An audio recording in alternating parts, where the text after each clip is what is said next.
तो श्लोक बोलिए। यामिमां पुष्पितं वाचं प्रवदन्ति विपच्छितः वेदपदार्था पार्थ नान्यदस्ति वादिना कामात्मना स्वर्गपरा जन्मकर्म फलप्रदां क्रिया विशेषो बहुलां भोगैश्वर्यं गतिं प्रति यामिमां पुष्पितं वाचं प्रवदन्ति विपच्छितः वेदपदार्था पार्थ नान्यदस्ति वादिना। बोलिए, ए अर्जुन, अल्पज्ञानी मनुष्य वेदों के उन अलंकारिक शब्दों के प्रति अत्यधिक आसक्त रहते हैं जो स्वर्ग की प्राप्ति, अच्छे जन्म तथा शक्ति इत्यादि के लिए विविध सकाम कर्म करने की स्तुति करते हैं। इंद्रियों की तुष्टि की, ऐश्वर्यमय जीवन की अभिलाषा के कारण वे कहते हैं कि इससे बढ़कर और कुछ नहीं है।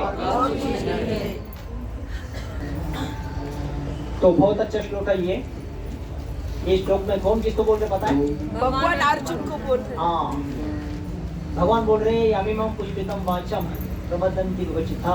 हे अर्जुन, अल्पज्ञानी लोग होते हैं, वो वेद में जो बताई चीजें हैं उसको पालन करते हैं।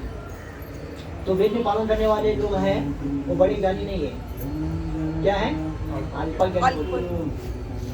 तो वेद पढ़ने वाला कितना बड़ा ज्ञानी होना चाहिए? कोई चतुर्वेदी होते हैं, 4 वेद होते हैं ना, ऋग्वेद, सामवेद, अथर्ववेद और यजुर्वेद। तो अगर कोई वेद पढ़ रहा है तो उसको कितना ज्ञान होना चाहिए? लेकिन यहाँ पे भगवान क्या बोल रहे हैं? अज्ञानी ऐसे बोलते हैं। अज्ञान भी बोला है, वो भी अल्पज्ञान बोला है। ऐसा अल्पज्ञान का मतलब क्या है? उसको ज्ञान है लेकिन थोड़ा ज्ञान है ऐसे बोलते हैं। ज्ञान भी पूरा नहीं है उसका, ऐसे बोलते हैं। इसलिए वेद पढ़ने वाला व्यक्ति है ना, पूरा ज्ञानी नहीं है वो, अज्ञानी है वो। समझा ना? चतुर्वेद पढ़े यार, 4 वेदों को पढ़ते हैं हम लोग, देखते हैं काशी में बहुत सारे लोग ऐसे त्रिवेदी, द्विवेदी, चतुर्वेदी, है ना, ऐसे होते हैं। लेकिन तो भी पूरे ज्ञानी नहीं माने जाते, वो अज्ञानी ही माने जाते, अल्पज्ञान बोलते हैं। ऐसा क्यों? ऐसा पता है? वेद पढ़ने के वस्तु तो ज्ञान होना चाहिए, लेकिन अल्पज्ञान क्यों बोल रहे भगवान यहाँ पे? कौन बताएंगे? क्योंकि वेद पढ़ने के बाद भी है ना, व्यक्ति को आत्मा शांति प्राप्त होता नहीं है। वेद में क्या है? 3 चीज़ें केवल, धर्म, अर्थ, काम। मोक्ष नहीं है वेद में, समझे ना? इसके लिए जीव अशांत उसमें, समझे ना? क्या बोला? धर्म है, अर्थ है। धर्म का मतलब क्या है?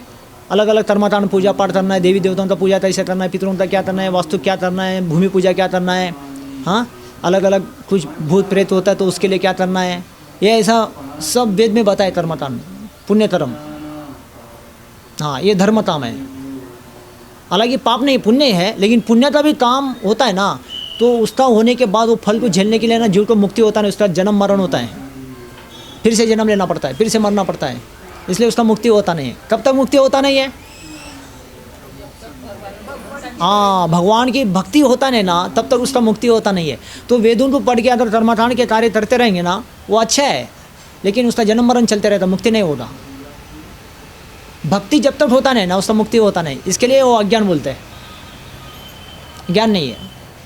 किसी भी देवताओं का पूजा पाठ करते हैं या भूमि पूजा जो भी करते हैं, तो उसमें देवता अपने को जो चाहिए वो देंगे, लेकिन जो संसार में सुख और दुख जो मिलता है ना, उसमें मुक्ति नहीं करेंगे। वो आपको जो चाहिए वो ले लो, लेकिन उसमें जो संकट है, दुख है, आपको झेलना, मैं नहीं कुछ कर सकता हूँ ऐसे बोलेंगे। वो काली माता हो, दुर्गा माता, लक्ष्मी माता, कोई भी माता है या कोई भी देवी देवता है या कोई भी पितर, वो उनके हाथ में मुक्ति देंगे, उनके हाथ में काम ही नहीं है।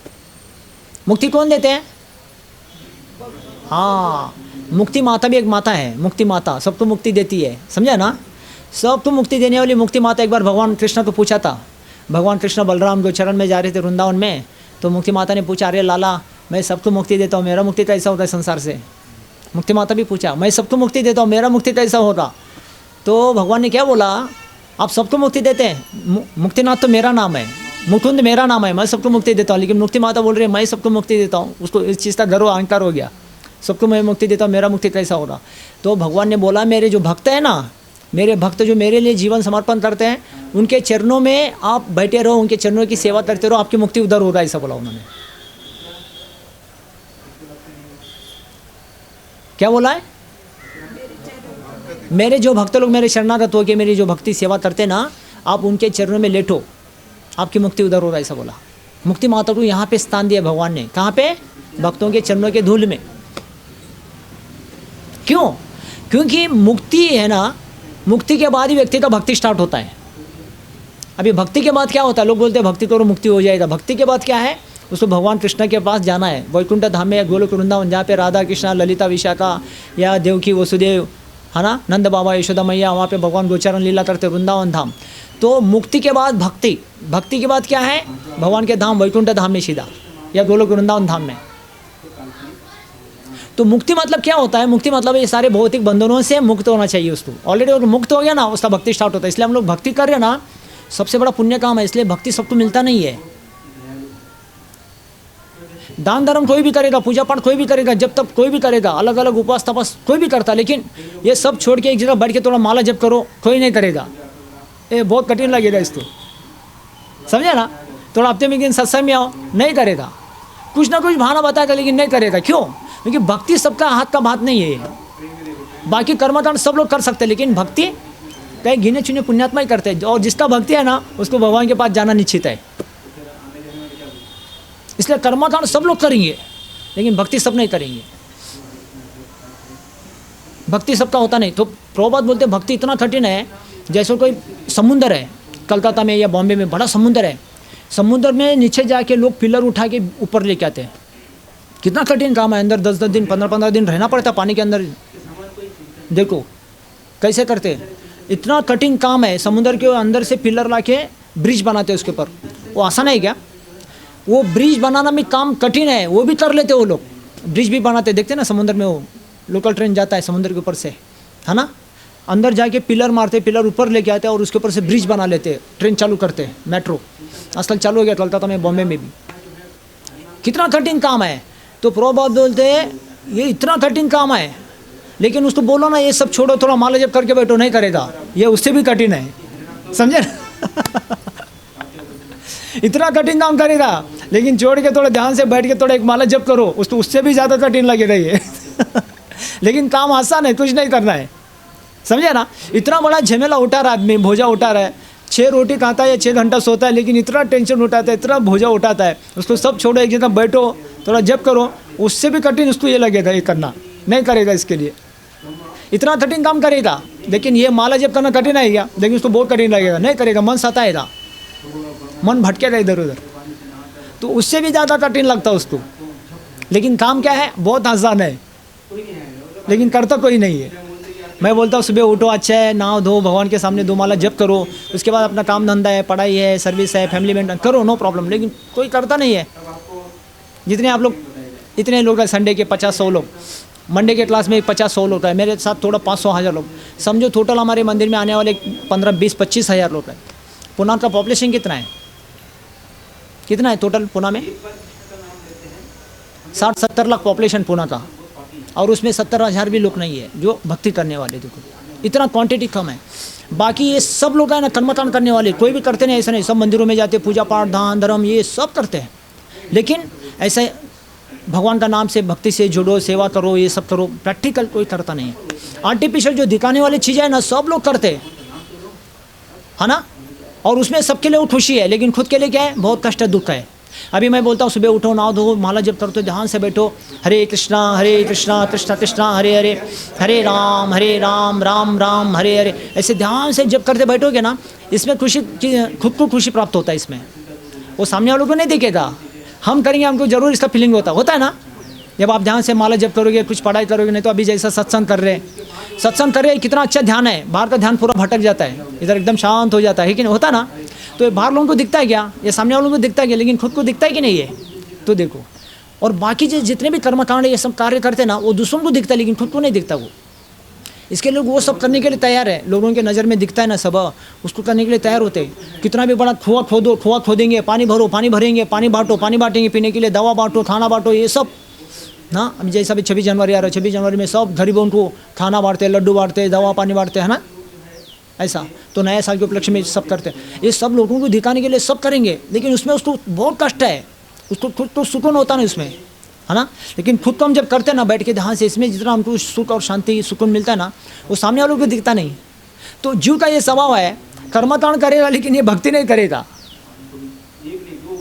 भक्ति करने के लिए ना व्यक्ति को कितना, हाँ बोलते हैं शास्त्र में, नारद जी बोलो, सहस्त्र कोटि तीर्थानि शतकोटि व्रतानि च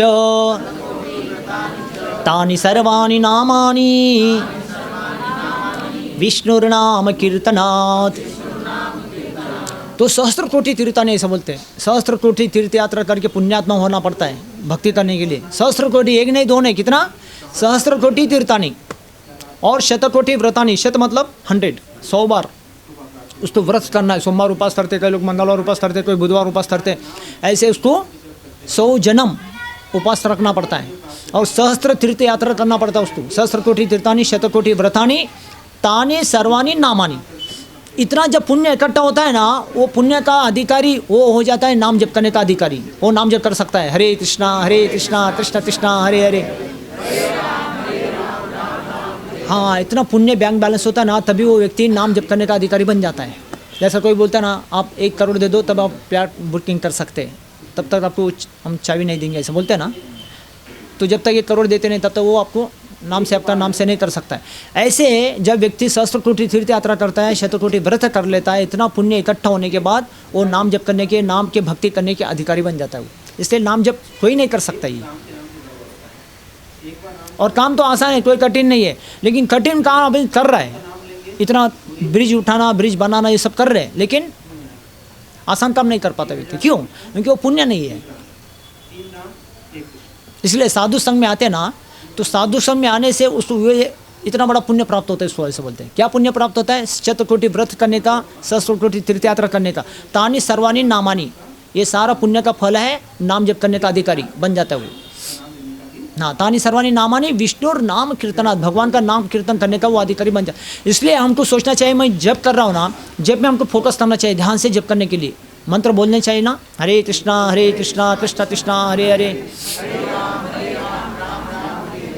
हम जब मंत्र बोलते हैं तो कान से सुनते हुए ऐसे ध्यान से एक ही चीज़ को फोकस करना चाहिए, भगवान बोलते हैं, बाकी इधर उधर नहीं। क्यों? इधर उधर हम सब करके बैठ गए ना, कर्मकांड जितना भी जो भी करना था कर लिया, अभी एक चीज़ में आए ना, अभी एक चीज़ को फोकस करना चाहिए। क्या बोलते हैं? जैसे पेड़ के जड़ में आप पानी डालोगे ना, पेड़ के जड़ में पानी डालोगे, फिर नारियल के पेड़ में जितने भी फूल फल पत्ते रहेंगे ना, सबको पानी पहुँचेगा कि नहीं, है कि नहीं? तो एक ही चीज़ हमको करना है। अभी क्या करना है? केवल जड़ में पानी डालो। अबे ऐसा नहीं सोचना कि अरे जड़ में पानी डालूंगा तो ऊपर कैसे जाएगा, मैं थोड़ा काट के देखता हूँ पेड़ के अंदर पानी का पाइप है कि नहीं, ये सोचना है क्या? नहीं सोचना है। बस केवल जड़ में पानी डालो, विश्वास करो कि जरूर पेड़ में अंदर ऊपर पानी जाएगा।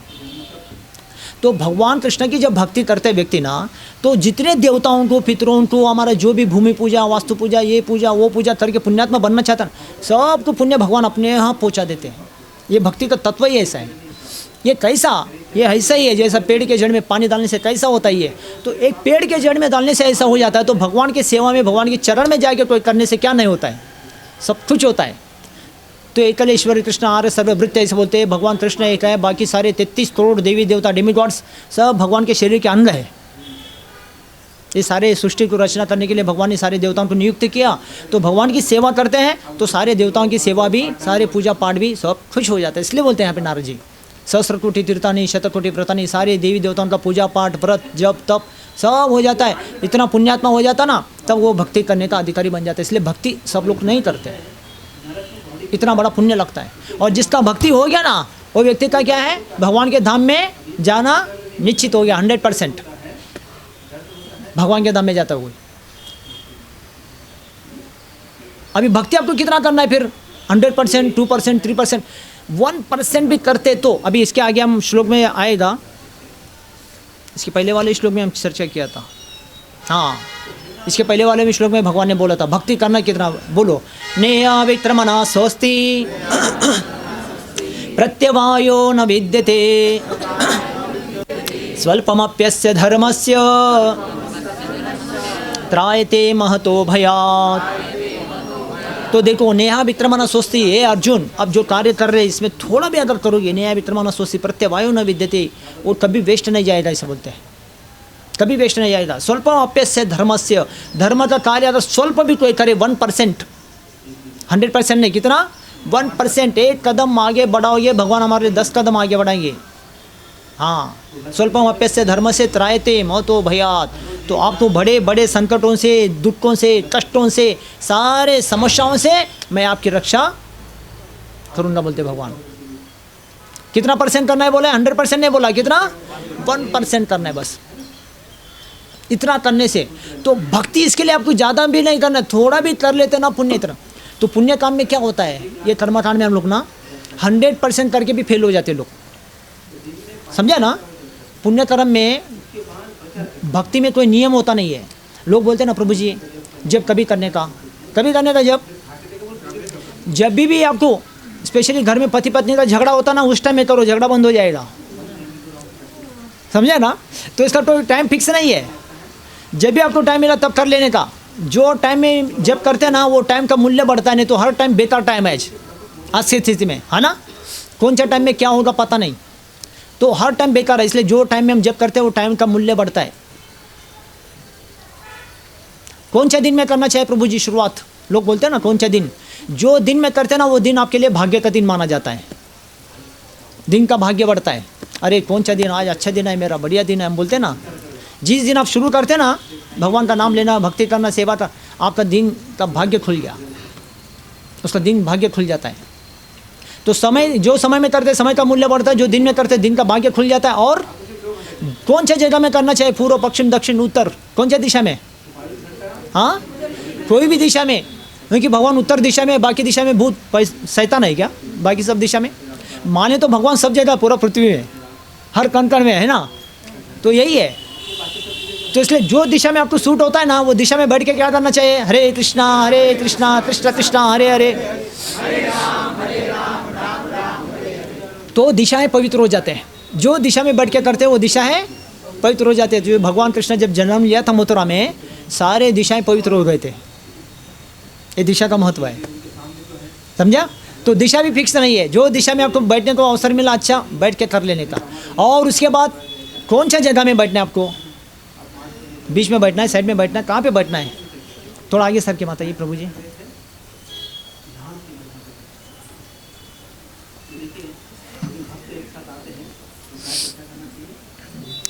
तो दिशाएं पवित्र होते हैं जहाँ पे जो जगह में बैठते हैं, समझो 1 माला 2 माला 4 माला करने के लिए बैठते हैं, वो जगह का जो फाउंडेशन है ना वो मजबूत हो जाता है, वो जगह बहुत पवित्र हो जाता है जिस जगह में बैठ के करते हैं। इसलिए आप देखेंगे ना बंगाल में चैतन्य महाप्रभु बैठ के जब किया हो जाता है उसको महाप्रभु का बैठक स्थान बोलते हैं। उसके बाद महाप्रभु चैतन्य वृंदावन में गए, वहाँ पे भी महाप्रभु चैतन्य देव का वृंदावन का बैठक स्थान है। जगन्नाथपुरी में महाप्रभु रहते चैतन्य देव, वहाँ पे भी उनका बैठक स्थान है। चैतन्य महाप्रभु नहीं, नित्यानंद प्रभु भी गए, अद्वैत आचार्य गए, हमारे जितने भी वैष्णव परंपरा के आचार्य, प्रभुपाद जी भी जहाँ पे बैठ के जब किया, वो प्रभुपाद का बैठक स्थान आज भी है। योगपीठ बोलते हैं उसको, योगपीठ, एक जगह बैठ के जब करिए। और उनके गुरु जी बैठे भक्ति शरण ठाकुर महाराज, वहाँ पे आज उनका समाधि बना के रखे हम लोग। जितने भी हमारे गोस्वामी लोग हैं, 6 गोस्वामी, रूप सनातन गोस्वामी, ये सब वृंदावन में भ्रमण किया था, या बंगाल में भी इनके सारे जहाँ पे जाके वो 4 दिन 15 दिन महीना 2 साल 4 साल 5 साल रहते थे ना, उतना दिन जगह एक जगह बैठ के जब करते। आज भी उनका वो समाधि का स्थान आज भी वहाँ पे बैठक स्थान, वहाँ पे वो मंदिर रख के आज लोग वहाँ पे बैठ के कई लोग पूजा करते हैं, जब करते बैठते हैं, वहाँ पे वो शक्ति होती है ना। तो हरिदास ठाकुर मुस्लिम समाज से थे बंगाल में, तो वो बाद में जगन्नाथपुरी में आए। आज भी जगन्नाथपुरी में वो जगह है, जगन्नाथपुरी में महाप्रभु चैतन्य देव ने उनको मिला। बाद में एक जगह बैठ के हरिदास ठाकुर रोज डेली 3 लाख नाम जप करते थे। कितना? 3 लाख। हालांकि यवन समाज से थे वो, 3 लाख डेली नाम जप करते थे। वो खाने को भी जाते नहीं थे, नहाने को भी जाते नहीं थे। तो चैतन्य महाप्रभु जब जगन्नाथपुरी के दर्शन में जाते थे ना, तो वो जगन्नाथ के पंडे महाप्रभु को प्रसाद देते थे। अरे महाप्रभु चैतन्य देव ऐसे भाव विभोर में जगन्नाथ को देख के ऐसे गरुड़ स्तंभ को आलिंगन किया ना, तो गरुड़ स्तंभ में आज भी अब देखेंगे जगन्नाथपुरी में ना, महाप्रभु के चैतन्य के ऐसे दोनों हाथों का निशान पड़ा गरुड़ स्तंभ में, आज भी है। इतने भाव विभोर आए थे महाप्रभु चैतन्य देव। हाँ, तो बाद में फिर वो महाप्रभु का भाव को देखा जगन्नाथ के पंडे लोगों ने, तो महाप्रभु को प्रसाद दिया, महाप्रभु प्रसाद दिया। और उसके बाद जगन्नाथ को दंतुन देते ना, लकड़ी, नीम का लकड़ी, दंतुन सफाई करने के लिए, वो उनको दिया था महाप्रभु को, वो पंडा ने। तो महाप्रभु ने क्या है, ये जगन्नाथ का दंतुन काढ़ी है, लकड़ी है, मैं कैसे मेरे मुंह में लाता हूँ, अच्छा है कि वो हरिदास को देता हूँ। ये हरिदास भी खाने को जाता नहीं, मुंह भी धोने जाता नहीं, तो उनको वो इतना भजन करता है, इतना नाम लेता है, कभी कुछ करता नहीं बेचारा, तो उसको मैं प्रसाद देता हूँ बोल के उनको जाके प्रसाद दे दिया महाप्रभु चैतन्य देव। तो जगन्नाथपुरी का रोज़ महाप्रसाद चैतन्य महाप्रभु लेके हरिदास को देते थे। सोचे कितना बड़ा भाग्य है। तो यही है, जो भगवान का भजन करते हैं ना, उसकी भोजन की व्यवस्था भगवान कर लेते हैं। उनको भजन में मत ही होना चाहिए, भोजन में नहीं। हम भी क्या करते हैं, हम लोग भोजन में ध्यान देते हैं, भजन में ध्यान देना चाहिए, समझे ना। भगवान बोलते हैं जो मेरा भजन करता है ना, उसका भोजन की व्यवस्था मैं ही करता हूँ। और सही में ये है, सत्य घटना है। हाँ, इसके ऊपर बहुत सारे कहानी है, मैं उसमें से एक कहानी बता रहा हूँ। तो हरिदास ठाकुर इतना नाम जप करते थे ना, मुँह धोते नहीं थे, खाने को जाते नहीं थे। तो महाप्रभु ने बोला ये हरिदास, हाँ इतना नाम जप करता, मुँह धोता नहीं, खाना भी खाता नहीं, इतना नाम लेता है बोल के जगन्नाथ का रोज का प्रसाद उसको लेके जाते थे, देते थे। हरिदास प्रसाद तो खा लो कम से कम, तो मुँह भी नहीं धोते थे ना। तो जगन्नाथ का दंतुन काढ़ी उन्होंने उनको दी, हरिदास ये जगन्नाथ का दांत सफाई किया हुआ दंतुन लकड़ी है नीम का, अब दांत सफाई कर लो इससे। तो हरिदास ने बोला जगन्नाथ का है, जगन्नाथ का महाप्रसाद महाप्रभु मेरे को दिया, ऐसा बोल के उन्होंने क्या किया, उसको जमीन में गाड़ा, वो लकड़ी को, वो दंतुन लकड़ी को, छोटा सा लकड़ी का जमीन में गाड़ा। और जमीन में गाड़ा तो तुरंत वो क्या हो गया, वो लकड़ी सिद्ध हो गया, सिद्ध बोतुल, वो बोतुल का पेड़ पैदा हो गया उसमें से। तो भगवान का महाप्रसाद दंतुन लकड़ी को जमीन में गाड़ा हरिदास ने, और महाप्रभु चैतन्य देव का हाथ उसमें लगा, उनको भगवान के हाथ लगने के दौरान वो लकड़ी को जान आ गया, जान आने के पेड़ पैदा हो गया। आज भी वो पेड़ है, 500 सालाना पेड़ है, वही पेड़ के नीचे बैठ के हरिदास ठाकुर रोज 3 लाख नाम जप करते थे। आज भी बंगाल में जाओगे या जगन्नाथपुरी में जाओगे, आज भी वो पेड़ है जो हरिदास ठाकुर बैठ के 3 लाख नाम जप करते थे। सोचिए, अगर आपका चित्त, हमारा अपना चित्त शुद्ध होना, ऐसे कई सिद्धात्मा है, आज भी वो पेड़ को कान लगा के सुनोगे ना, ये भगवान का नाम सुनाई पड़ता है उसमें, हरे कृष्णा कृष्णा कृष्णा हरे हरे, हरे राम राम। इसलिए वो नाम पड़ा है वहाँ पे सिद्ध बोटुल। सिद्ध बोटुल मतलब वो बोटुल का पेड़ है, सिद्ध हो गया, जागृत हो गया, जीवित है, अभी भी जीवित है। वो हरिदास का 3 लाख नाम वो पेड़ सुनता था। ये सारे पेड़ पौधे कौन है, जिंदे हैं ना, मरे नहीं ना, उसको भी जड़ है, पेड़ को पानी डालते, खत डालते तो फल फूल पत्ते आते ना, मतलब उसमें क्या है, जान है। 84 लक्ष योनि में ना ये पेड़ पौधे भी आते हैं उसमें, कोई पेड़ योनि में चला जाता है, कोई पशु योनि में जाता है, कोई गधे की योनि में। जो भगवान की भक्ति करते ना, ऐसे जीवात्मा भ्रमण करते रहते ना, समझे ना। तो पेड़ भी एक जीवात्मा है। जैसा नंद बाबा के आंगन में, हाँ, कुबेर के 2 पुत्र नल कुबेर मणिग्रीव देवताओं के 100 साल पेड़ के रूप में खड़े थे, वो पाप करने के कारण। सोचिए, तो देवताओं के पुत्रों को पेड़ बन के आना पड़ता है, तो पुना वालों को क्या होना पड़ेगा। सोचो ना, सही में ये ऐसा नहीं कि काल्पनिक सत्य घटना है, लेकिन ये शास्त्रों में है और प्रैक्टिकल वहाँ पे देखने को भी मिलता है। इसलिए वो पेड़ों में जान होता है। तो हरिदास ने वो पेड़, वो लकड़ी को जमीन में गाड़ा, पेड़ उगा। आज भी पेड़ बड़ा है, फूल आते, पत्ते आते, उसको फल भी आते साल में एक बार वसंत ऋतु में। तो उसके नीचे बैठ के हरिदास ठाकुर ने 3 लाख नाम जप किया ना। तो आज भी अगर किसी का मन शुद्ध होता ना, चित्त शुद्ध होता ना, वो पेड़ को ऐसे कान आग लगाओगे ना, कान लगा के सुनोगे ना, ये हरिनाम का आवाज़ भी आज भी आता है वहाँ पे। हरिनाम कीर्तन चलता था, भजन चलता था, हरिनाम लेते थे हरिदास ठाकुर। आज भी वो पेड़ों से आवाज़ आता है वहाँ पे। नहीं तो ज़मीन में बैठ के किया तो उन्होंने, धरती में अगर कान लगाओगे ना, वो कान, वो ज़मीन से उसको वाइब्रेशन आता है हरिनाम का, ज़मीन भी शुद्ध हो गया वहाँ पे।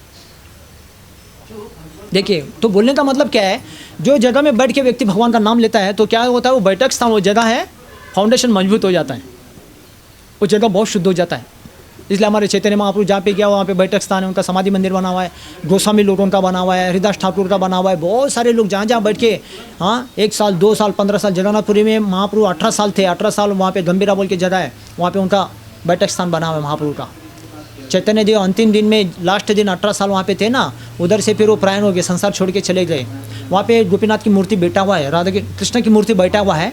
तो वो कृष्णा चैतन्य महाप्रभु को देखने के लिए बैठा ना, तो बैठे गए मूर्ति, तो भगवान उनके शरीर में विलीन हो गए बोलते वहाँ पे। वहाँ से उधर से अप्रदान हो गया चैतन्य देव। उसके बाद महाप्रभु का लीला खत्म हो गया। देखिए, इसलिए वहाँ पे महाप्रभु बैठक किया बोल के ना, बैठक स्थान बनाया आज भी। तो जहाँ पे चैतन्य महाप्रभु ने बैठ के जप किया है, तो वहाँ पे मंदिर बनाए, उनका समाधि बनाए, तो आज भी बहुत सारे भक्त लोग जाते हैं ना, वहाँ पे बैठ के ऐसे कोई नियम संकल्प लेके माला जप करते हैं। बड़े बड़े आचार्य, गोस्वामी, धरस लोग सब जब जाके वहाँ पे जप करते बैठते हैं आज भी। क्यों? क्योंकि वहाँ पे शक्ति मिलता है ना, उसकी कृपा आशीर्वाद मिलता है ऐसे।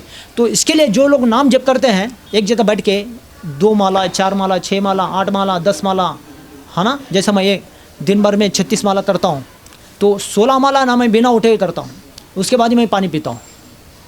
अशुद्ध मुँह से कम 1 माला, देखो हम तो भक्ति तो शुद्ध नहीं कर सकते, माला भी शुद्ध नहीं कर सकते, लेकिन मुख तो कम से कम शुद्ध रखना चाहिए, है ना। 1 माला कम से कम शुद्ध मुख से मैं करूँ, खाना पीना ना करे। खाना भी एक अशुद्धि माना जाता ना, बॉडी कंटेनमेंट हो जाता ना। खाना खाने की खाना और पीने के बाद व्यक्ति को नींद आता है कि नहीं। इसलिए मुंह को कम से कम 1 माला 2 माला तक क्या करना चाहिए, व्रत रखना चाहिए। तो कोई 16 माला के लिए करे तो जैसे मैं एक जगह बैठ के 16 माला करता हूँ, तो वो बैठक स्थान हो जाता है ना। ऐसा कोई 25 माला कर रहा है, कोई 64 माला करते हैं, ऐसा संकल्प लेके करते हैं, तो वो जगह का फाउंडेशन बहुत मजबूत हो जाता है, इसको हिला नहीं सकते। तो 3 चीज़ बोला अभी तक मैं। पहला क्या बोला? हाँ, क्या बोला 3 चीज़ों में? पहला नहीं, वो नहीं बोला। नाम जप करना चाहिए, इसे कभी बोला? हाँ, जो समय में करते वो समय का मूल्य बढ़ता बोला था मैं, समझा ना। और दूसरा क्या बोला था? जो दिन में करते हैं वो दिन का भाग्य बढ़ता है, समझा ना। और जो स्थान में करते हैं वो स्थान फाउंडेशन मजबूत हो जाता है। और चौथा क्या बोला था? जो दिशा में करते हैं वो दिशाएं पवित्र हो जाते हैं। 4 चीज़ समझ में आए ना। पहला क्या बोला अभी बताइए? हाँ, जो समय में करेंगे आप, सुबह दोपहर को शाम को, वो समय का क्या होता है, मूल्य बढ़ता है। हाँ, नहीं तो हर समय में करके बॉम्बस्फोट हो सकता है, नहीं तो कुछ भी हो सकता है, पता नहीं है कि नहीं। समय खराब है, कभी भी कुछ भी हो सकता है। इसलिए जो समय में आप जैसा टाइम मिला तो माला पकड़ के माला जप करने के लिए प्रयास करना चाहिए। समय को बर्बाद नहीं करना चाहिए, समय को बचा के रखना चाहिए, समय का मूल्य बढ़ता है। दूसरा,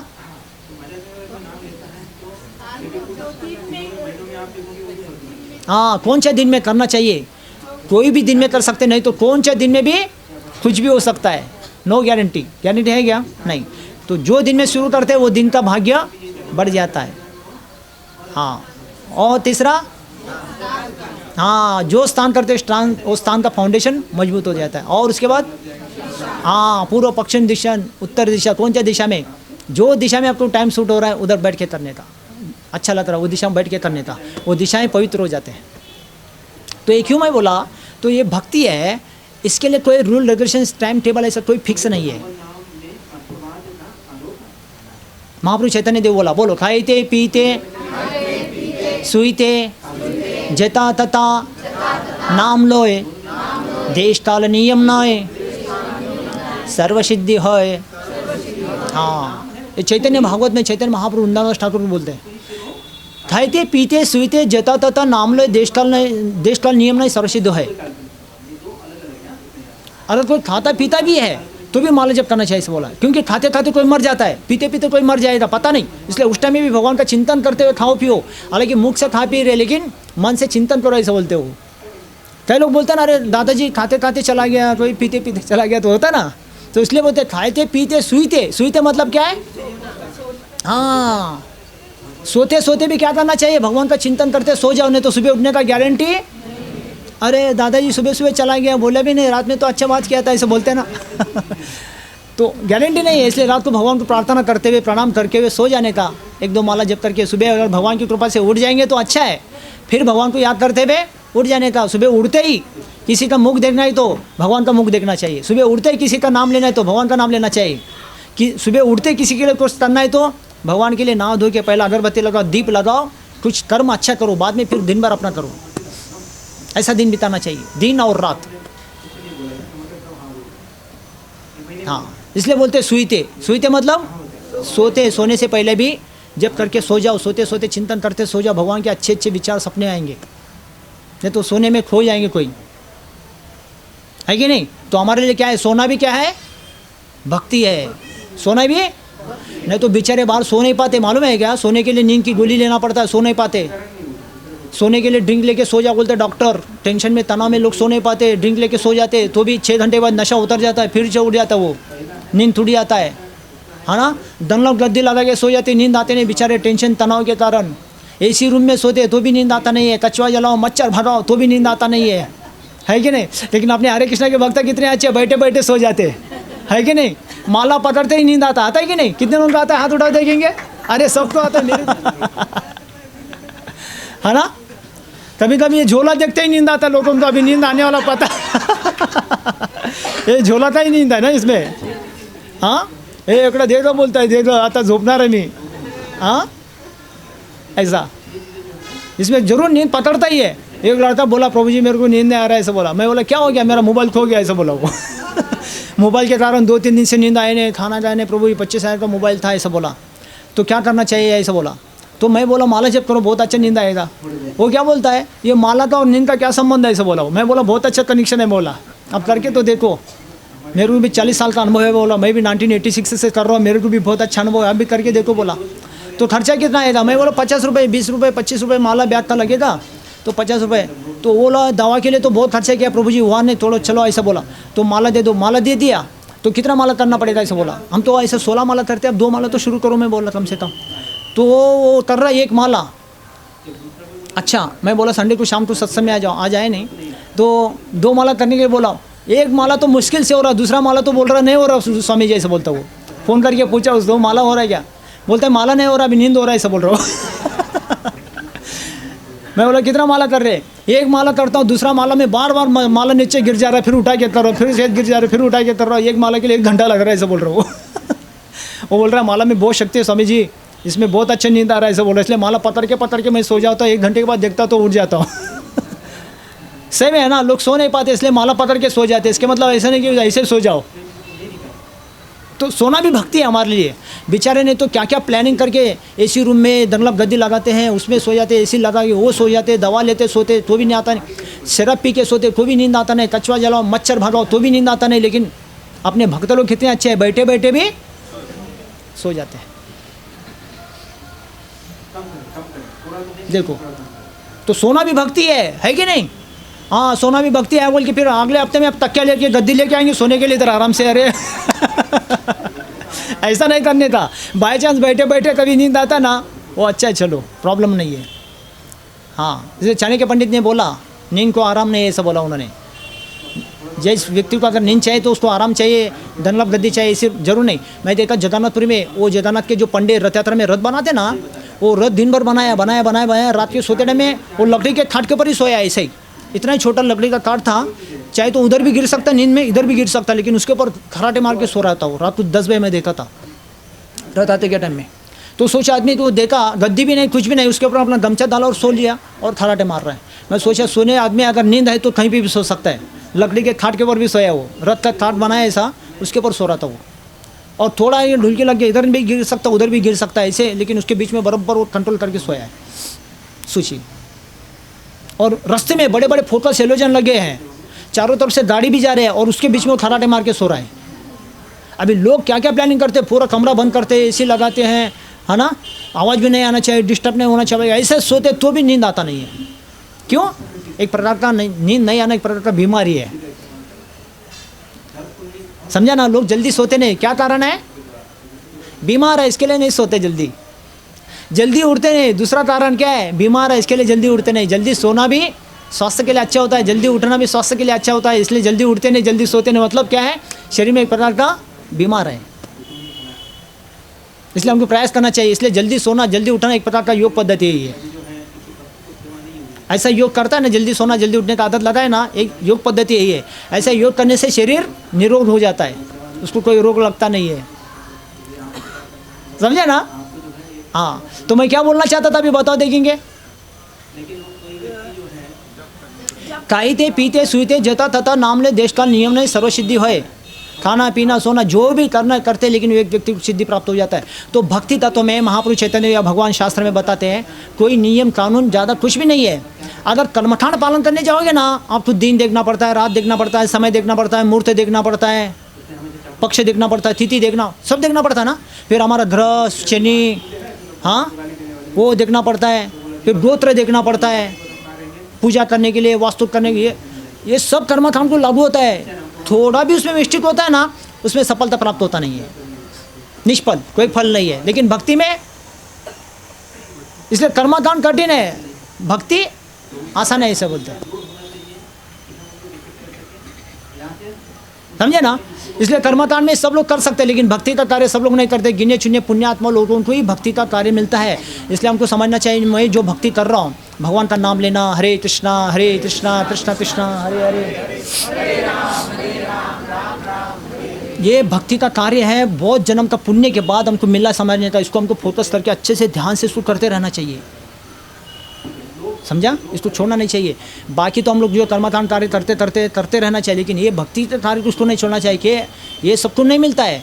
माता पिता तो सबको मिलेगा, जन्म मरण सबको मिलेगा, खाना पीना पूजा पाठ दान धर्म सबको मिलेगा, लेकिन भगवान की भक्ति सबको नहीं मिलेगा। इसलिए कई पुण्यात्मा गिने चुने लोगों को मिलता है, तो इसको अच्छे से संभाल के रखे, इसको हमको करना चाहिए। तो शास्त्र में क्या बोलते हैं, ये जो भक्ति का कार्य छोड़ के जो कर्मकांड करते हैं ना, ये वेदों में बताते हैं, ऐसे बोलते हैं भगवान यहाँ पे। और वेद में क्या बता रहे बोलते हैं, ये कर्मकांड करने के लिए बता रहे सब चीज़ें। क्या क्या बताते हैं देखो यहाँ पे। अल्पज्ञानी वेदों के गुण अलंकारिक शब्दों के प्रति अत्यधिक आसक्त होते हैं, जो स्वर्ग में जाने के लिए तैयार होता है, वो स्वर्ग प्राप्ति और अच्छे जन्म शक्ति, हाँ, और विविध सकाम कर्म करने की संस्तुति करते हैं वेद में। इसलिए ये सब लोग क्या बोलते हैं यहाँ पे, भगवान अल्प बुद्धि के लोग हैं, कम बुद्धि के लोग ऐसे बोलते हैं। ये कम बुद्धि के क्यों है, क्योंकि कर्मकांड की चीज़ कर रहे हैं, तो कम बुद्धि के लोग हैं। तो जाएंगे कहाँ पे, देवलोक में जाएंगे, स्वर्गलोक इंद्रलोक चंद्रलोक, इधर उधर जाएंगे। बाद में वो सब पुण्य खत्म होने के बाद फिर से मृत्युलोक में फिर से आएंगे। गीता में भगवान बोलते हैं स्वर्गलोकम विशालम शने पुण्यम मृत्युलोकम विशंति। इधर जैसे हम 100 साल जी रहे, वहाँ पे कोई 5000 साल 10,000 साल 1,00,000 साल 10 करोड़ साल ऐसे वहाँ पे जिएंगे, वो उम्र खत्म होने फिर से इधर आ जाएंगे। इसलिए स्वर्ग में जाना, देवलोक में जाना कोई बड़ी पुण्य का बात भी नहीं, ऐसा बोलते हैं। तो इसलिए वेदों में जो बताते हैं वो कर्मकांड की चीज़ बताते हैं। वो कर्मकांड करने वाले व्यक्ति को भी लेकिन मुक्ति प्राप्त होता नहीं है, अलग अलग देवलोक की प्राप्ति होगा, वो भी उसके बाद वो पुण्य क्षीण होने के बाद फिर से मृत्युलोक में उसको आना पड़ता है। इसके लिए यहाँ पे भगवान बोलते हैं ये मनुष्य है जो करते हैं कर्मकांड वेदों के शास्त्र के अनुसार, वो अल्पज्ञानी लोग बोलते हैं, अल्पज्ञानी। अभी अल्पज्ञानी कौन है, भगवान स्वयं अभी बताएंगे यहाँ पे 90 अध्याय में। इसको आप श्लोक मेरे पीछे से बोल सकते हैं, बोलिए। अंतवंतु फलम तेषाम तद्भवते अल्पमेधसाम देवान् देवयजो यान्ति मद्भक्ता यान्ति ममापि। हाँ बोलिए अभी श्लोक को। ये अर्जुन, अल्प बुद्धि वाले व्यक्ति देवताओं की पूजा करते हैं और उन्हें जो प्राप्त होने वाले फल सीमित तथा क्षणिक होते हैं। देवताओं की पूजा करने वाले व्यक्ति देवलोक को जाते हैं, किंतु जो मेरे भक्त हैं अंततः मेरे परम धाम को प्राप्त होते हैं। हाँ, जो कर्मकांड देवताओं की पूजा पाठ करने वाले जितने भी सारे लोग हैं वेद शास्त्र के अनुसार करते हैं, ये सब लोग क्या बोल रहे हैं भगवान यहाँ पे, अंतवंतु फलम तेषाम तद्भवते अल्पमेधसाम। ये अल्प बुद्धि के लोग हैं, कम बुद्धि के लोग, ऐसे भगवान भी बोलते हैं। और उनको मिलने वाला जो भी चीज़ है क्या मिलता है बोलते हैं वो क्षणिक। क्षणिक मतलब थोड़ा समय के लिए मिलेगा, और थोड़ा ही मिलेगा, ज़्यादा नहीं। देवता जो देते हैं हमको हमेशा के लिए नहीं देंगे, परमानेंट नहीं देंगे, थोड़ा देंगे, थोड़ा समय के लिए देंगे, हमेशा के लिए नहीं। तो यहाँ पे वही बोलते हैं अंतवंतु फलम तेषाम तद्भवते अल्पमेधसाम। हाँ, जो ऐसा देवताओं की उपासना करके लोग देवलोक में जाते हैं, लेकिन जो मेरी उपासना करेगा भगवान बोलते हैं मेरा धाम में आएगा। इसलिए जितने भी वेद शास्त्र में ये कर्मकांड के हिसाब किताब जो बताते हैं वेदों में, तो करने वाला व्यक्ति को एक चीज़ प्रभुपाद बोलते हैं, कभी शांति प्राप्त होता नहीं, कभी सुख प्राप्त होता नहीं है। इसलिए हमेशा सब दुखी होते हैं। क्यों? सब कर्मकांड ही करते हैं। कर्मकांड में कभी व्यक्ति शांति सुखी होता नहीं है, क्योंकि उनको जो भी मिलता है थोड़ा समय के लिए मिलता है और थोड़ा ही मिलता है। बाद में फिर क्या करते लोग, आशा और करते हैं, आशा करके फिर निराश हो जाते हैं, आशा करते निराश होते, आशा करते निराश होते। इसलिए हमेशा सुखी दुखी होते रहते हैं। इसलिए देवताओं का पूजा पाठ करने वाले इसलिए अल्प बुद्धि के लोग बोलते हैं यहाँ पे, समझे ना। हाँ, उनको मिलने वाला थोड़ा ही होता है, थोड़ा समय के लिए होता है, इसलिए उनको शांति कभी सुख कभी उसमें प्राप्त होता नहीं है, वो थोड़ा समय के लिए है। हाँ, ये अल्प बुद्धि के लोग हैं। तो देवताओं की पूजा जो भी करते हैं तो नुकसान नहीं है, शास्त्र में बोला है, वेदों में बोला है करने के लिए। क्यों? क्योंकि अगर देवताओं का पूजा पाठ नहीं करेंगे वेद शास्त्र के अनुसार, फिर लोग क्या करेंगे? बहुत गलत पाप कर्म करेंगे, है कि नहीं? तो उससे अच्छा उनको बचाने के लिए ये कर्मकांड में ये वेद व्यास जी ने क्या किया, ये सब कर्मकांड के अनुसार लोगों को कर्मकांड करने के लिए विधि विधान लगा दिया शास्त्र, समझा ना? अगर वो नहीं करेंगे फिर क्या करेंगे? उल्टा पुल्टा कुछ भी गलत कार्य करेंगे, फिर भूमाता में और धरती में और भी ज़्यादा पाप बढ़ाएंगे, फिर सब कुछ संकट हो जाएगा, है कि नहीं? उसके लिए अच्छा है कि ये पाप करने से अच्छा थोड़ा ये पुण्य कर्मकांड कर लो अलग अलग, है कि नहीं? वो अच्छा है, उससे पाप से अच्छा पुण्य अच्छा है ना। और पुण्य से सबसे अच्छा क्या है? भक्ति करना अच्छा है। अगर आप भक्ति करते हैं ना तो आप तो पाप भी मुक्त हो गया, पुण्य भी मुक्त हो गया, तो आपका भक्ति स्टार्ट हो गया। अभी भक्ति स्टार्ट होने के बाद उसका क्या होगा? भगवान के धाम में निश्चित हो गया। इसलिए हमारा भक्ति शुरू हो गया, समझो, नाम जप कर रहे हैं हम, भगवान की सेवा में आ रहे हैं, भगवान के दर्शन में आते हैं, रोज घर में भी हम सर खाना बना के भोग चढ़ा के। तो भक्ति मतलब क्या होता है? यही होता है, भगवान का नाम लेना, भगवान का दर्शन करना, खाना बना के भगवान को भोग चढ़ा के खाना। भक्ति मतलब कोई कठिन काम नहीं है, यही है। और इसके लिए दिन, समय, स्थिति, दिन कुछ नहीं देखना है इसमें, समझा ना? अभी कर्मकांड में क्या? कर्मकांड में सब देखना पड़ेगा ना, दिन देखना पड़ेगा, समय देखना पड़ेगा, तिथि देखना पड़ेगा, अमावस्या, पूर्णिमा, हाँ, फिर हमारा ये जो ग्रह दोष है क्या वो सब देखना पड़ता है। ये सब तालमेल होता है कि देखना पड़ता, तभी वो पूजा पाठ आप कर सकते, नहीं तो नहीं कर सकते। कर्मकांड में ऐसा है, लेकिन भक्ति में कुछ नहीं। इसलिए मैं 4 चीज़ बोला था भक्ति में। आपको भक्ति करना है तो नाम देखने के लिए, नाम करने के लिए कोई समय फिक्स नहीं है।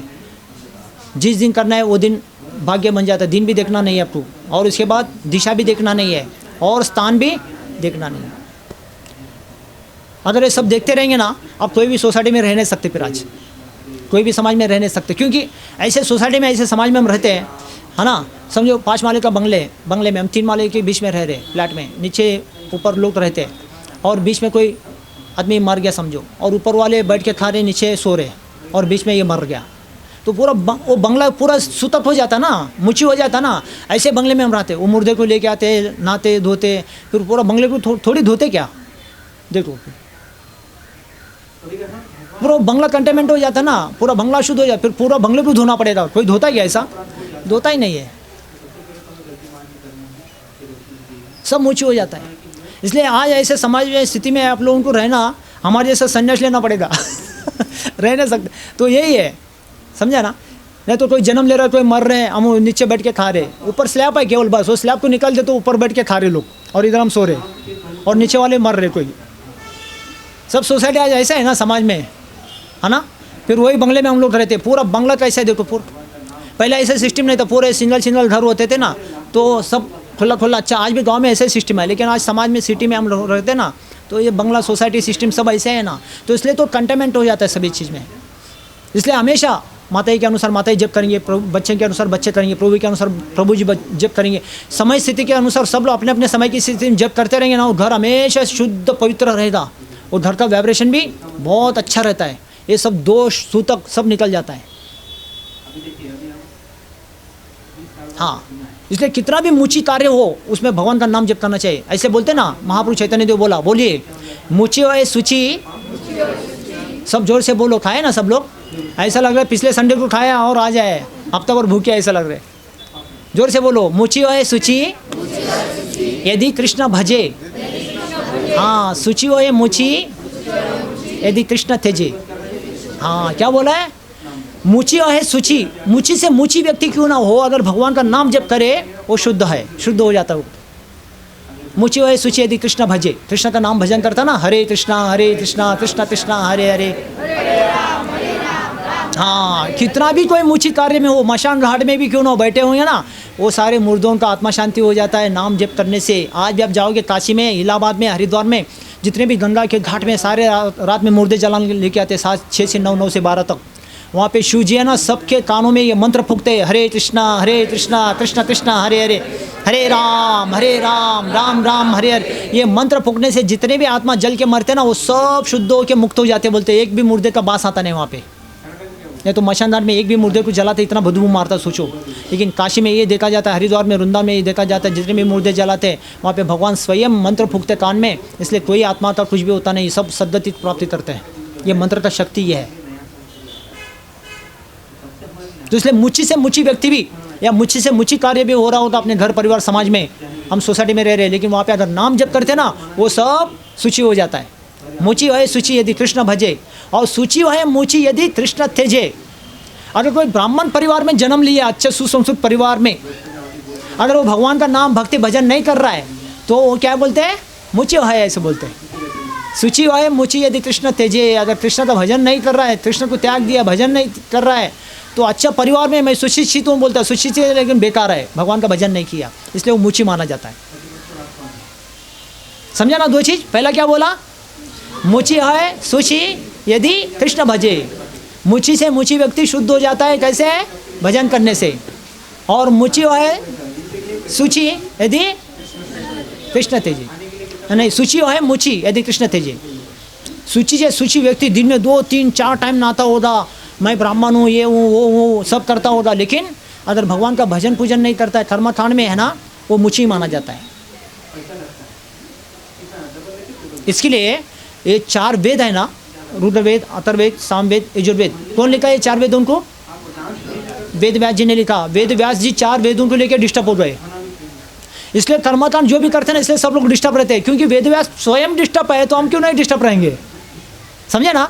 वेद व्यास 4 वेदों को लिख के भी डिस्टर्ब हो गए थे, तो नारद जी महात्मा जाके मिला था वेद व्यास को, तो देखा था एकदम संकुचित, ऐसे चिंता करते, चिंता ध्रस्त बोलते ना, ध्रस्त लोग चिंतित होते ना, ऐसे ही वेद व्यास जी चिंता में बैठे थे। चिंता में बैठे थे, नारद जी क्या थे, देखा, नारद जी बोला, वेद व्यास जी क्या हुआ आपको? आपके चेहरे में खुशी दिखता नहीं है, आप कुछ संकुचित है, आपके मन में कुछ अलग चल रहा है, आप खुशी दिख रहे नहीं, आपके मन में कुछ डाउट है, क्या हो गया, कारण बताओ। नारद जी ने वेद व्यास को पूछा, आप इतना सारा वेद रचना किया लेकिन आपको संतुष्टि दिख रहा नहीं है, क्या हो गया, कारण बताओ। ऐसे बोले तो वेद व्यास बोले, वेद व्यास जी नारद जी मैं यही सोच रहा हूँ, मैं मन में संकोच करता हूँ हमेशा, तो आप ही बताओ, महात्मा है, सबके दिल के बात तो आप जान सकते हैं, नारद जी आप ही बताओ। ऐसे नारद जी को उल्टा बोला उन्होंने, वेद व्यास जी ने। तब नारद जी ने बोला, वेद व्यास जी देखो, आप सारा संसार दुनिया का हिस्ट्री सारा वेद में लिखा है, कर्मकांड, जन्म मरण, हाँ, सुख दुख, सभी चीज़ों के बारे में सब लिखा है इसमें वेद में, लेकिन तो भी आपके जीवन में संतुष्टि प्राप्ति नहीं हुआ, इसलिए वेद को पालन करने वाला, कर्मकांड करने वाला कभी संतुष्ट होता नहीं है। नारद जी को बता दिया, तो क्या करना पड़ेगा? वेद व्यास जी ने नारद जी को पूछा, तब नारद जी ने क्या बोला, भगवान के बारे में भक्ति शास्त्र लिखो, भागवतम लिखो भगवान के बारे में। तब सोचा उन्होंने, अरे मैं भगवान के बारे में हो, वेद में कुछ भी नहीं लिखा, सारा संसार दुनिया का सब लिखा, लेकिन भगवान के बारे में कुछ भी नहीं लिखा। तब वेद व्यास को अपना डाउट पता चला, अपना कमी क्या पता चला। तब वेद व्यास ने क्या किया, उसके बाद भागवतम लिखना चालू किया। जब भागवतम लिखा ना भगवान के बारे में, वेद व्यास भी बहुत संतुष्ट हो गए।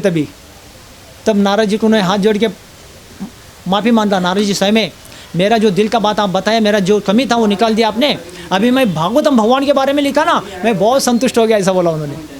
समझा ना?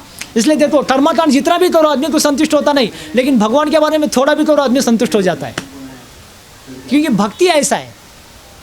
तो वेद व्यास भी जब भागवतम लिखा बहुत संतुष्ट हो गया, तभी भागवतम प्रसिद्ध हो गया इसलिए जगत में। हालांकि वेद पाप करने नहीं बताता है, धर्म अर्थ काम मोक्ष क्या है, पुण्य काम है ये सब। तो पुण्य हो या पाप हो, उसको भोगने के लिए जीव को संसार में जन्म मरण में आना पड़ता है। समझा ना? हाँ, उसका मुक्ति होता नहीं। मुक्ति कब होता है? भक्ति करने के बाद, भागवत पढ़ने के बाद, भागवत संग में आने के बाद, तब व्यक्ति का भक्ति मुक्ति होता है। हाँ, तो नारद जी बोला, बोलिए, भगवत भक्ति हीनस्य जाति शास्त्रम जपस्पत अप्राणस्य देहस्य मंडलम लोकरंजनम। तो भगवत भक्ति हीनस्य, अगर किसी में भगवान की भक्ति नहीं है, नारद जी बोला क्या आगे, भगवत भक्ति हीनस्य जाति, जाति का मतलब क्या है, बहुत ऊंचा ब्राह्मण परिवार में कोई जन्म लिया होगा। हम ब्राह्मण बोलते हैं ना, ब्राह्मण, लेकिन ब्राह्मण है, ब्राह्मण के कुल में जन्म लिया, लेकिन ब्राह्मण नहीं माना जाता, वो शूद्र है, कलौ शूद्र संभव बोलते हैं। तो जाति मतलब ऊंचा कुल में कोई जन्म लिया, भगवान का भक्त नहीं, ऊंचा कुल में जन्म लिया, हाँ, सूची परिवार में जन्म लिया, लेकिन भक्त नहीं तो मुची माना जाता है, ऐसा। तो भगवत भक्ति हीन से, भगवान का भक्त नहीं है। जाति शास्त्रम, शास्त्र मतलब बहुत सारा वेद पुराण सब पढ़ता है, वो भी उसका भी ज्ञान है। जाति शास्त्रम जपस, जपस मतलब बहुत सारे मंत्र तंत्र जप भी करता है वो, जाति शास्त्रम जपस। और पत मतलब उपवास भी करते हैं, कई लोग सोमवार उपवास करते हैं, कई लोग मंगलवार उपवास करते हैं, कई लोग संकट चतुर्थी करते हैं, भारत में बहुत लोग करते हैं ना, व्रत भी रखते हैं ऐसा। तो भगवत भक्ति इनस्य जाति शास्त्रम जपस्पत अप्राणस्य देहस्य मंडलम लोकरंजनम। नारद जी बोला है किसी के देह में, शरीर में प्राण नहीं है, वो बॉडी टू, वो शरीर टू जिसमें प्राण नहीं है, उसको अच्छे कपड़े पहनाएंगे, नया नया कपड़ा पहनाएंगे और 1-2-4 किलो सोने का आभूषण डाल के उसको सजाएंगे, वो मुर्दे को क्या उसको खुशी है क्या? है क्या? नहीं है। क्यों? अप्राण से देह से, वो देह में प्राण नहीं है। जिस देह में प्राण नहीं है उसको अच्छे कपड़े पहनाना, आभूषण डालना, वो क्या दिखावा है? वो मुर्दे को खुशी है क्या? नहीं है। ऐसे अगर किसी के जीवन में भगवान की भक्ति नहीं है, वो ऊंचा थुल में जन्म लेना वो दिखावा माना जाता है, कुछ काम का नहीं है वो, उसका जन्म मरण उसमें दुख है। वो अच्छे थुल में लोग दुखी है इसलिए बोलते हैं ऊंचा थुल में जन्म लेना।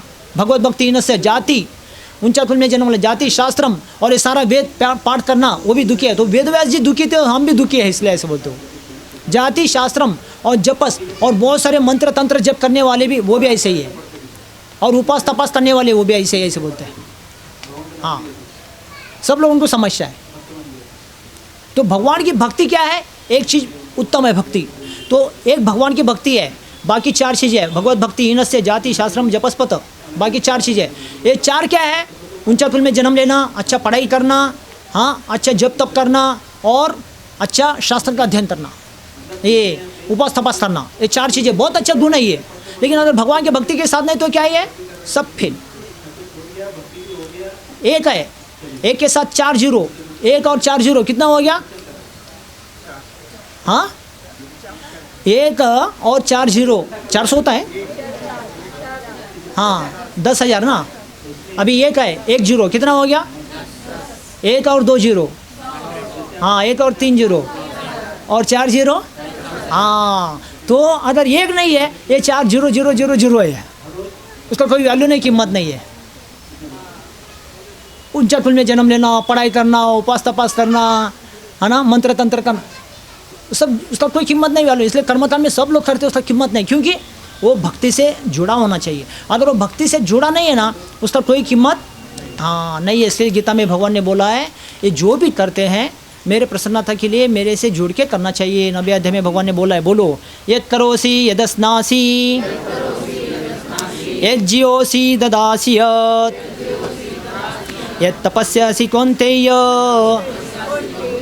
तत्कुरुष्व मदर्पणम।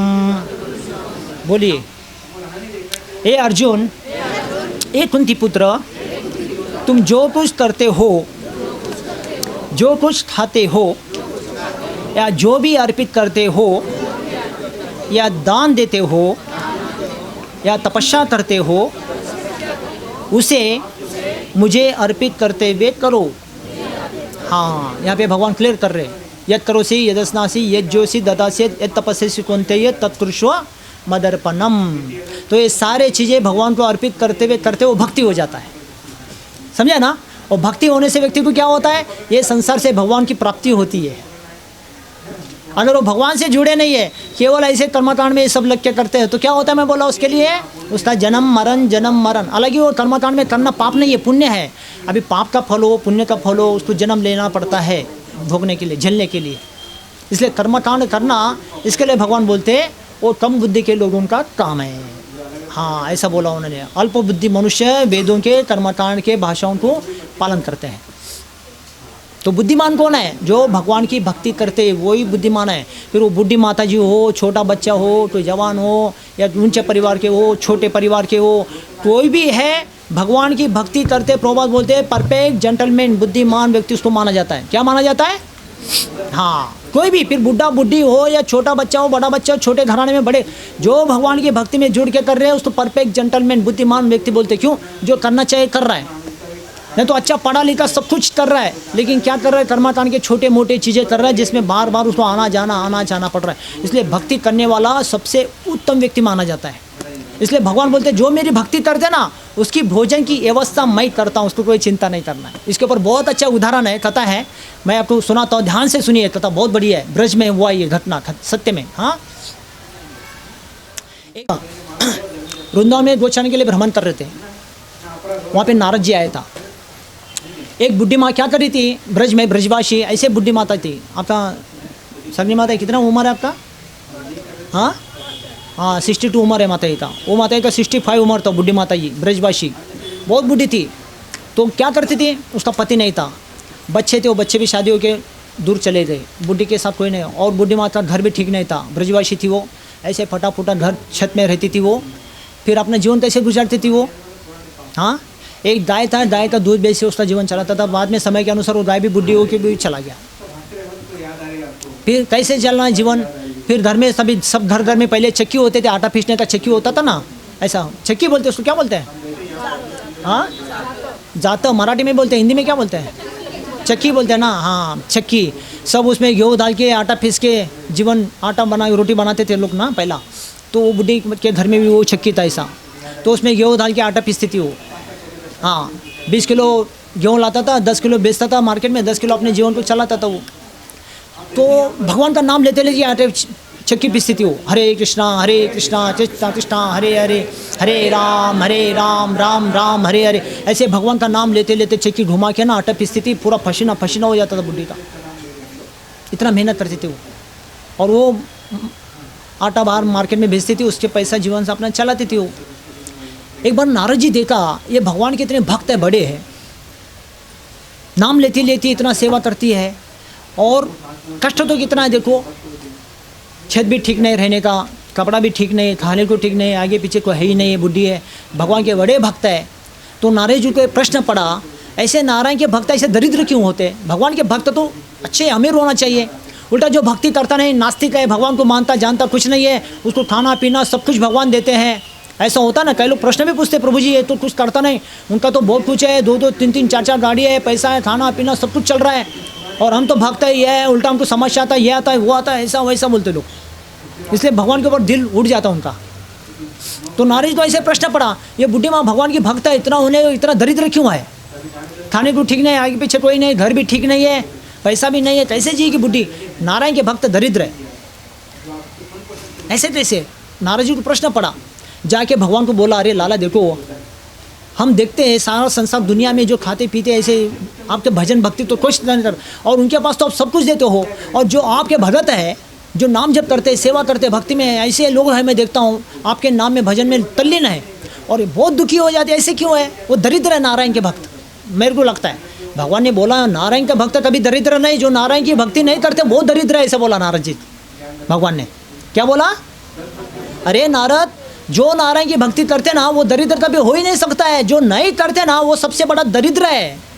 खाना पीना सोना, ये 4 दीवार के अंदर जानवर कर, 4 दीवार के अंदर इंसान करता है, 4 दीवार के बाहर करता है जानवर, पशु पक्षी कुत्ते बिल्ली, तो वो बहुत बड़ा दरिद्रता है। जो नहीं करते नारायण की भजन भक्ति करने वाला तो ऐसे क्या दरिद्र? ऐसे भगवान ने नारी, देखो प्रभु आपको सत्य घटना बताता, चलो ऐसे बोला। तो लेके गए, वो बुढ़ी माता आटा पिस रही थी, ऐसा पूरा छटकी घुमा घुमा के पूरा पसीना पसीना, कपड़ा फटा हुआ है, घर भी फटा हुआ है, खाना पीना कोई आगे पीछे कुछ भी नहीं है। देखो आपकी बुढ़ी है, वो भक्त है, आपका भगत है, इतने दरिद्र है, खाना पीना भी 2 टाइम का ठीक से मिलता नहीं है, कष्ट करके खाती है, और बच्चे भी नहीं है, पति भी नहीं है, घर भी ठीक नहीं है, इतना हालत बुरा है। देखो बुढ़ी का हालत कैसे दरिद्र आपके भक्त है। आप लक्ष्मी पति है, लक्ष्मी के पति आप है, और आपके भगत दरिद्र है, कैसे दिखेगा समाज में? अच्छा नहीं दिखता है प्रभु। ऐसा बोलने के बाद फिर भगवान ने देखो बोला, परीक्षा देख तो नारद जी, क्या है ये परीक्षा मेरे भगत का होता है? ऐसे बोला, आप इधर ही रुको, ऐसे बोला भगवान। नारद जी थोड़ा दूर में उधर ही रुका है। भगवान अपना वेश बदल दिया, एक बुढ़े के वेश में गया। हाँ ऐसा जाके बुढ़ी माँ को मिला, अरे बुढ़ी माँ, हम इतना नाम लेके इतना कष्ट उठाते हो, पूरा पसीना पसीना चक्की में भी गिर रहा है, आपका कोई आगे पीछे पति नहीं है, बेटा भी बच्चे भी कोई नहीं है, तो आपका जीवन कैसे चल रहा है? घर भी ठीक नहीं, आपको खाना पीना कैसे है? आप जिसका नाम लेते हो आपका व्यवस्था करता नहीं है वो नारायण का नाम भजन कर रहे हो, वो आपका नाम जो भगवान का प्रभु का नाम लेते हो आपको देखता नहीं है वो जब देखेगा मेरा काम तो मैं कर रहा हूँ, अपना कर्म कर रहा हूँ, मैं धर्म कर रहा हूँ, भगवान का नाम लेना वो कर रहा हूँ मैं, तो देखता नहीं क्या? जब देखेगा पता नहीं, ऐसा बोला। हाँ तो आपका आगे कोई नहीं है। हाँ तो भगवान ने क्या किया? ऐसा बोलने के बाद एक पैर उठाया, चक्की को जोर से दबा के ऐसा रख दिया, बुढ़ी माँ आज से आपका चक्की भी बंद है, ऐसा बोला। क्या बोला? आज से आपका चक्की भी बंद। अरे बाप रे, अभी बोला क्या है? मेरा पापी पेट का सवाल, पेट के ऊपर लात मार गया ये बुढ़े ने, जो चक्की घुमा के मेरा जीवन चलना है उसको भी लात मार दिया, मेरा पेट को लात मारे, ऐसा हो गया। बदमाश बच्चा बुढ़े तो बहुत गुस्सा किया उन्होंने, जो चक्की घुमा के वो जीवन चलाना, तो चक्की भी बंद कर दिया। बुढ़ी माँ आज से आपका चक्की भी बंद बोल के जोर से पैर रख के दबा दिया, चक्की घूमना ही बंद हो गया। बुढ़ी को आया टेंशन, वो झाड़ू मारने था, खराटा ही बोलते हैं ना उसको, वो झाड़ू लिया मारने के लिए, बुढ़ा ही गुम हो गया, कहाँ गया पता नहीं। बाद में चक्की घुमा रहे थे, चक्की घूम रहा ही नहीं है। बुढ़ी को आया टेंशन, क्या करें अभी, आटा पीसने की चिंता, फिर घर जीवन कैसे चलेगा, पेट चलाना है, तो चक्की घूम रहा है नहीं। फिर दिन चला गया, रात चला गया, बुढ़ी झाड़ू पता क्या ऐसे टेंशन में बैठी है, आने दो देखता हूँ, उसको आने के बाद उसका पूजा ही करता हूँ झाड़ू लेके। वो बुढ़ा दिन गया रात गया, आए नहीं, रात में सपने में आया भगवान उसको। वो बुढ़ी ऐसे भगवान के, देखो भगवान के ध्यान में सोता है ना, उसको समाधि लग जाता है, वो समाधि माना जाता है। बुढ़ी ऐसे भगवान के ध्यान में झाड़ू पकड़ के सो गई, उसको समाधि का फल मिल गया। ब्रज में ऐसा कोई बैठा सोता ना, उसको समाधि का फल मिल जाता है। तो ऐसे लेटता है ना भगवान के धाम में, सोता है 1 घंटा ज़्यादा, तो भगवान को दंडवत प्रणाम करने का फल प्राप्त होता है। इसका मतलब नहीं कि दंडवत कर रहा बोल के सोते जाने का ज़्यादा देर, ऐसा नहीं करने का, मतलब वो ब्रज का तीर्थों में सोने का ये फल होता है, समझा ना। तो झाड़ू लेके ऐसे बैठी उसको ध्यान लग गया। ध्यान में भगवान सपने में आया उसको, अरे बुढ़ी माँ मैं जब आया आप मेरे को जान नहीं पाया, आपको मैं पूछा आपका इतना कष्ट चल रहा है, ये चल रहा है, कैसे आप बताए नहीं, हाँ इसलिए आपका परीक्षा लेने के लिए मैं आया। तो अरे ये तो समझा, अरे लाला आप ही थे क्या, हाँ मैं ही था। तो किस लिए आया था, आपका परीक्षा देखने के लिए मैं आया था, आज समझ नहीं पाया मेरे को। बुढ़ी माँ ने बोला तो किस लिए आया था, मेरा परीक्षा देखने के लिए। क्या परीक्षा देखना है आपको, आगे पीछे कोई भी कुछ नहीं, नारद जी ने मेरे को बताया ऐसे आपके बड़े भक्त लोग दरिद्र कैसे होते, मेरे को यही देखना था। मेरा भक्त कभी दरिद्र होता नहीं, वो तो सबसे बड़ा मेरे बाप का बच्चा होता है। हाँ नारद जी, प्रभु लाला देखो मैं सही में मेरे पास आगे पीछे कोई कुछ नहीं है। तो इसलिए भगवान ने बोला मैं आपका चक्की भी बंद कर दिया, आपका चक्की दब गया, चक्की घूमना बंद हो गया। तो अभी आपका पेट कैसे चल रहा है बुढ़ी माँ, ऐसा पूछा उसको। तो बुढ़ी ने बोला कोई किसी का नहीं, भगवान उसका, ऐसा बोला बुढ़ी ने। हाँ, तब भगवान के ऊपर पूरा बुढ़ी को भरोसा आया।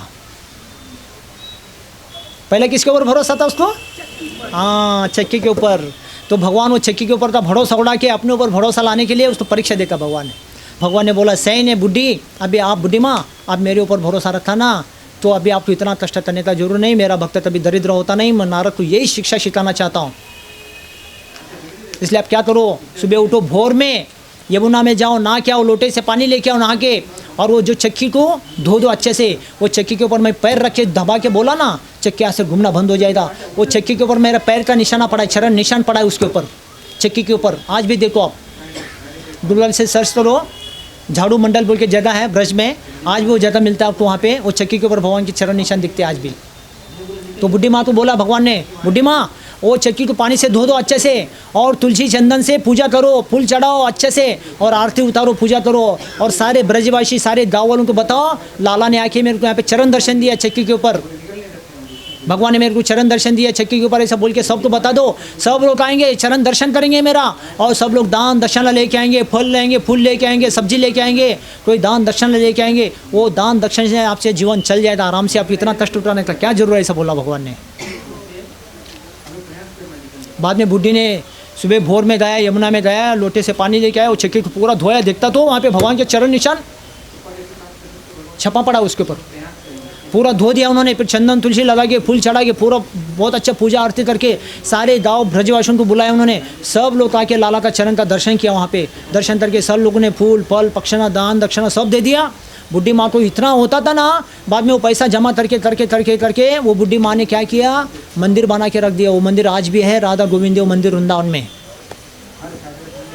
7 माले का मंदिर बनाया माता जी ने उस टाइम में। ये 5000 साल पुरानी कहानी है। आज भी 7 माले का मंदिर में ना, वो औरंगजेब ने ना 3 माला मंदिर तोड़ दिया, आज भी 3 माला तोड़ा तो 4 माले का मंदिर आज भी आपको वृंदावन में देखने को मिलेगा। उस टाइम में औरंगजेब ना आगरा से आता था, सारे मंदिरों को तोड़ता था, मूर्तियों को घाड़ता था। तो जयपुर का मानसिंह राजा ने आके सारे जयपुर में मूर्तियों को लेके गया, गोविंद देव, मदन मोहन, श्याम सुंदर, गोकुलानंद, ये सब जयपुर में, श्रीनाथ जी नाथद्वारा में, हाँ डाकोर जी है, रणछोड़रा है उधर अहमदाबाद में, सब ऐसे अलग अलग जगह जयपुर के राजा ने लेके गया, वहाँ पे स्थापना किया। तो वो आगरा से आके देखता था इतना बड़ा 7 माले का मंदिर कौन बनाया, ताज से बड़ा ऊंचा कौन बनाया बोल के, उसको 3 माले का मंदिर तोड़ दिया उसने। 4 माला मंदिर अभी भी आपको देखने को मिलता है वृंदावन में, राधा गोविंद देव का मंदिर। और वो बुढ़ी माँ ने सारे पैसे जमा करके उस टाइम में वो मंदिर बनाया। देखिए इतना पैसा हुआ, तो भगवान की जो भक्ति करते ना, कभी कोई भूखा मरता नहीं। भगवान ने बोला जो भजन करेगा उसका भोजन की व्यवस्था मैं करेगा, करके दिया बुढ़ी माँ को। भगवान ने अपना जीवन गुजारती थी, बाद में भगवान के लिए बहुत बड़ा मंदिर बना के भगवान की सेवा करके सारे गाँव वालों को भक्ति में जुड़ा दिया, और बाद में भगवान के धाम में चला गया बुढ़ी माता।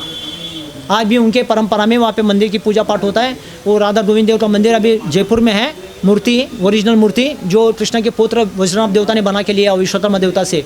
बाद में वो मंदिर में जयपुर से नया मूर्ति ला के स्थापना की, वो मूर्ति अभी जयपुर में।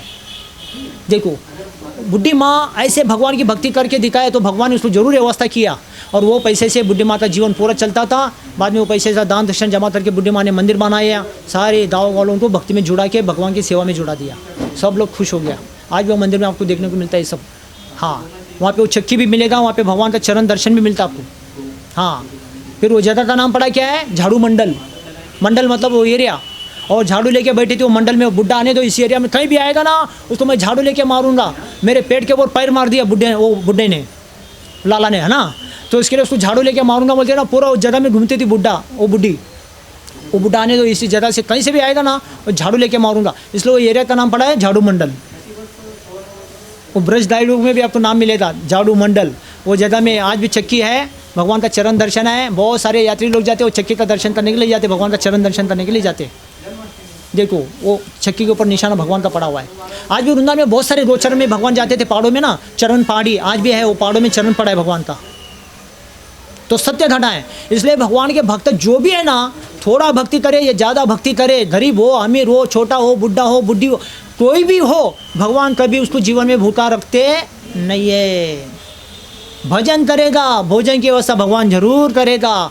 महाप्रभु चैतन्य देव यही बोला, श्रद्धा शब्द, बोलिए श्रद्धा शब्द, विश्वास कैले, सुदृढ़ निश्चय, कृष्ण भक्ति कैले, सर्वकर्म तृत है। हाँ, श्रद्धा, विश्वास, दृढ़ निश्चय, ये तीन चीज़ों के साथ भगवान की भक्ति करना है आपको। श्रद्धा के मत, जो गुरु साधु शास्त्र बता रहे उसमें श्रद्धा रखो। ये कहानी सुनने के लिए, पढ़ने के लिए नहीं, केवल इसको सुन के पढ़ के अपने जीवन में उतारना भी चाहिए अपने को। भगवान में भरोसा होना चाहिए। हालांकि भगवान को मानते, जानते, दर्शन में आते, सब करते, लेकिन भरोसा किस में है? हाँ हाँ, अपने कष्टों में भरोसा है, भगवान में भरोसा नहीं है। मैं किए बिना चलेगा नहीं, इसलिए हम लोग दिन रात मेहनत करते, इसलिए सब दिन दुखी आत्मा है सब। भगवान मेरे को देता, भरोसा नहीं है, हमको कष्टों में भरोसा है, इसलिए दिन रात कष्ट करते हम लोग। भगवान में भरोसा होना चाहिए। मैं नाम जप कर रहा हूँ, भगवान जरूर मेरे को व्यवस्था करेगा। मैं भगवान की सेवा कर रहा हूँ, जरूर मेरा संकट दुख भगवान दूर करेगा, जरूर करेगा। इसलिए बोला श्रद्धा, ये श्रद्धा होना चाहिए आपको। श्रद्धा शब्द, विश्वास, विश्वास होना चाहिए, और दृढ़ निश्चय, संकल्प होना चाहिए, निश्चय, पीछे नहीं हटना चाहिए। काम हो जाए ना हो, अब लगे रहो। भक्ति में देर है लेकिन अंधेरा नहीं है। जरूर हमारा भगवान परीक्षा देगी, जैसा बुढ़ी माँ को देखा ना, बुढ़ी माँ लेकिन पीछे नहीं हटाना, बैठा भगवान के ध्यान में, है कि नहीं। तो देखो परीक्षा पास होना पड़ता है, तो ये डिटर्मिनेशन होना चाहिए, दृढ़ निश्चय होना चाहिए, मैं करके दिखाऊंगा। भगवान जरूर भी उसको करके दिखाएंगे, फिर भगवान भी उसको, ये भगवान परीक्षा देखते हैं। तो भक्ति में हमको पैसा चाहिए, ज्ञान चाहिए, बल चाहिए, धन चाहिए, दौलत चाहिए, सोना चाहिए, देते तो ठीक है, भगवान इस चीज़ के भूखे नहीं है। भगवान को क्या चाहिए? श्रद्धा, विश्वास और दृढ़ निश्चय, तीन चीज़ें चाहिए बस। श्रद्धा शब्द, विश्वास कैले, दृढ़ निश्चय, कृष्ण भक्ति कैले, ऐसा कृष्ण भक्ति होना चाहिए। सर्व कर्म कृत है, उसके सारे कर्म सुखी सुखी सुखी सुखी हो जाएंगे एक दिन, ऐसे बोलते हैं। तो कृष्ण भक्ति से जो भक्ति करता, कार्य करता ना, वो सुखी सुखी हो जाता है। और कृष्ण भक्ति से छोड़ के ये कर्मकांड में लगता है ना, व्यक्ति क्या होता है? दुखी दुखी दुखी हो जाते हैं। इसलिए हम देखते हैं कर्मकांड में सब लोग दुखी है। हालांकि पूजा पाठ करते नहीं, ऐसा नहीं करते, बहुत सारे देवी देवताओं का पूजा पाठ करते, मंदिर में जाते, दान देते, दक्षिण सब करते, लेकिन सब दुखी दुखी दुखी हो जाते। तो कर्मकांड चीज़ें करने से इसलिए सुखी होता नहीं। तो वेदव्यास स्वयं दुखी था, इसलिए सारी दुनिया के लोग भी दुखी हो जाते हैं। इसलिए वेदव्यास तो बाद में वो कर्मकांड छोड़ के, वेद छोड़ के भक्ति शास्त्र को लिखना पड़ा उसको, तभी वेदव्यास जी बहुत खुश हो गया, समझे कि नहीं। इसलिए हमको भी भगवान के भक्ति में फोकस करना है। मैं कैसे अच्छे से भगवान के नाम को जप करूँ, मैं अच्छा कैसे भगवान को आरती करूँ, पूजा करूँ, भोग लगा के खाऊँ, हाँ माथे में तिलक लगाओ, हाँ मुँह में नाम ले लो, हाथ में पैर में भगवान की सेवा में आ जाओ। ये जब करोगे ना, आपका जीवन सुखी सुखी सुखी हो जाएगा। हमको सुखी बनने के लिए ज़्यादा क्या करोड़ों रुपए चाहिए, हज़ारों रुपए चाहिए, जरूर नहीं है। अभी वो बुढ़ी माता के पास कितना पैसा था? हाँ, कुछ भी नहीं था, लेकिन वो बुढ़ी बहुत सुखी सुखी थी, है कि नहीं। फिर देखो, तो भक्ति करते ना व्यक्ति सुखी रहता है, और भक्ति नहीं करते, कर्मकांड करते ना, आदमी डिस्टर्ब रहता है, हमेशा विचलित रहता है वो, और आशा करते रहता है कर्मकांड में। उसका इच्छा कभी तृप्त होता नहीं है। कितना भी देंगे देवी देवता तो भी खुश नहीं होता वो। भक्ति में आदमी खुश हो जाता है और भक्ति नहीं करते तो आदमी हमेशा डिस्टर्ब हो जाता है, विचलित रहता है, चंचल चंचल होता है। इसलिए कर्मकांड में कोई भी आदमी स्थिर नहीं होता है ऐसा। तो कर्मकांड शास्त्र में बोला करने के लिए, किसके लिए मैं बोला था करने के लिए बोला? हाँ, कर्मकांड करते किसके लिए करने के लिए बोला शास्त्र में? हाँ, पाप करने से अच्छा है कि कर्मकांड के कोई पूजा पाठ अपना अपना कर लो, अच्छा है। इसके लिए वो कर्मकांड लागू किया है शास्त्र में, समझे ना। अगर कोई भक्ति करते तो उसके लिए क्या है, पाप भी मिट जाता है, पुण्य भी मिट जाता है। जो पाप से दुख आता है और पुण्य से सुख भोगना पड़ता है। सुख और दुख हमारा इनबैलेंस होता है, सब बैलेंस कुछ रहता है ना। तो भक्ति करने से दोनों भी खत्म हो जाता है, उसका भक्ति शुरू हो जाता है, तभी वो भगवान को पा लेता है। तो भगवान भी उसको पा लेते हैं भक्तों को।